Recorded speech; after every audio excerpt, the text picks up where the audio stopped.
Hey guys, welcome back to DIY guitar making. It's been a really long time since I posted a video or a podcast, but I have a very good excuse, and here's why. I've developed another project that I want to share with you guys right now, and unlike my guitars, which are solo projects, this was actually a collaborative project with my wife, and we've named it Adeline Claire Schaefer.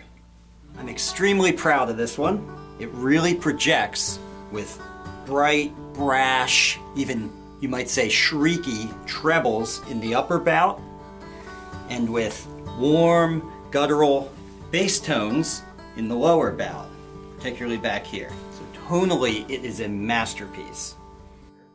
I've been away from the workshop and from filming and from doing all of that stuff preparing for her birth. She was born January 13th with an intrauterine growth restriction, which just means that she was very small and is still very small. She's actually 3 months old right now, but she's still, to most people, she looks like the size of a newborn. And so due to the IUGR, she actually, 6 days after she was born, she had to have open heart surgery, which thank God it went well, and she's good and stable now, but that is why I have been so absent from everything else. We were basically living in and around CHOP, which is the Children's Hospital of Philadelphia, for the entire month of January, and preparing for that both before January and then all the things that we had to do after we left the hospital in February. Oh, you're sleepy, baby. Yeah, is that boring you? So anyway, I just wanted to bring her out so one, I could just introduce you all to Adeline Claire, and secondly, just to sort of explain where I've been and that I hadn't forgotten about you guys. I love doing this. I love making the videos.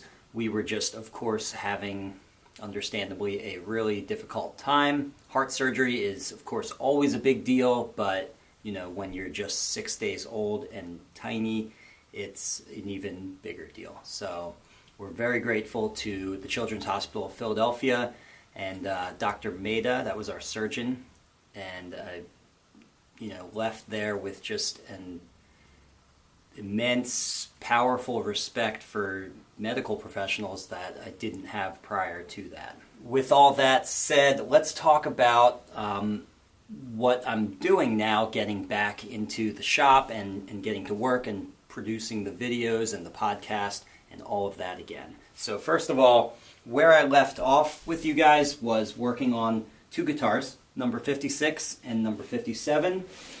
I have number 56 right here, and I think it's tuned up. Well, it's tuned up to Dad Gad right now. It's not complete yet. There's no finish on this. It's mostly ready to go. I'm now at the stage where I'm going to kind of go around and nitpick little defects and things that I want to touch up. So I'm at the touch-up stage prior to finishing, and I'm going to give it more of a setup as it settles in. Now you'll notice I'm doing something very different here with the tuners. These are Steinberg gearless tuners. These gearless tuners are a 40-to-1 tuning ratio. Compare that to the more common 14-to-1, 16-to-1, 18-to-1, some of the really nice high tuning ratio tuners are 21-to-1. But 40-to-1 is almost unheard of was unheard of until the Steinberg gearless tuners. So these are actually not geared tuners. They're a completely different, completely reimagined system of tuning keys. But they have the equivalent of that 40-to-1 tuning ratio, which means 40 turns of the tuning peg, which are actually on the back here. This is where you tune it from the back. These are actually just locks.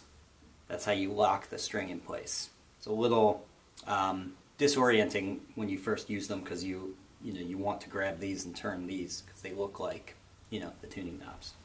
But you actually tune it from the back. Anyway, every 40 turns of the tuner equals 1 full turn of the post.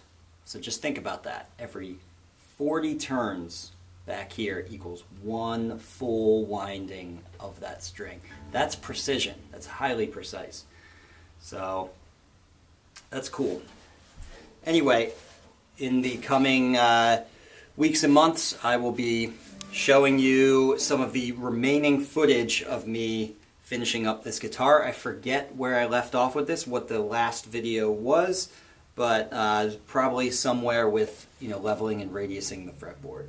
So now you'll get to see the frets going in and everything else as this guitar was completed. Let's take a look at number 57. So now pulling out of my magic bottomless guitar case that somehow holds multiple guitars and sometimes even babies, this is guitar number 57. So it's the redwood topped tiger myrtle back and sides zebra wood neck guitar. And the first thing, well, maybe not the first thing, there's a lot of things that jump out at you, but one of the first things that should jump out at you with this is, once again, the tuners are wild. So these are actually planetary tuners.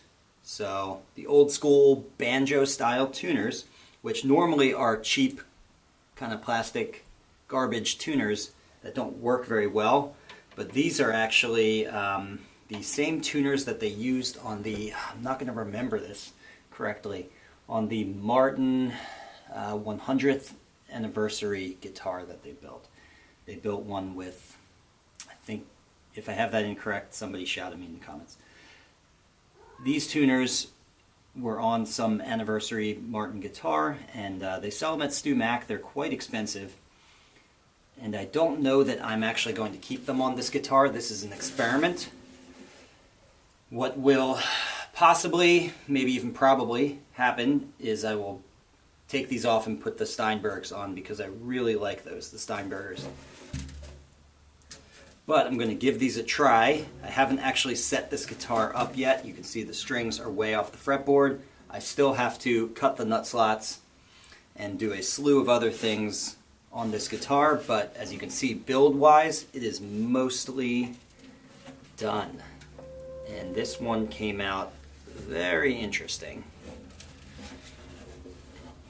And I'll save more thoughts on this guitar and on the other Zero Coat guitar that I just showed you for later. By the way, once these guitars are done, they will be available for sale on my website. That is, unless I decide to keep them for myself, which I sometimes do. So what else is new? The classes for 2021 are actually almost sold out right now. There's only one spot left in July, and I'm thinking about putting a November class up there as well. Now, I've also posted the schedule for 2022, so if you want to get in on that ahead of time, the 2022 Acoustic Guitar Build Workshop course dates will be posted on my website at ericschaeferguitars.com. I will also throw them up on the screen here so you can take a look at them.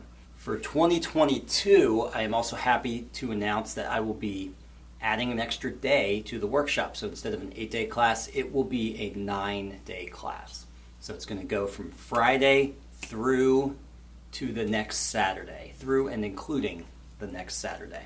If you are in a 2021 class, don't worry, it's still 8 days. I haven't changed that. Thank you for listening to my Hey, I'm Back episode of DIY guitar making. I'm glad I finally got to do this. It actually took me a while to feel like I was ready to start filming in the shop again. So this feels really good, and I look forward to hearing back from you guys and getting back into the swing of things. So now to answer the question that everyone has, I don't think she's really ready for the number 5 jack plane yet. It's a little too big. Even the block plane, I don't think she can handle that. Maybe we'll start her off with something like this. Yeah, that'll work.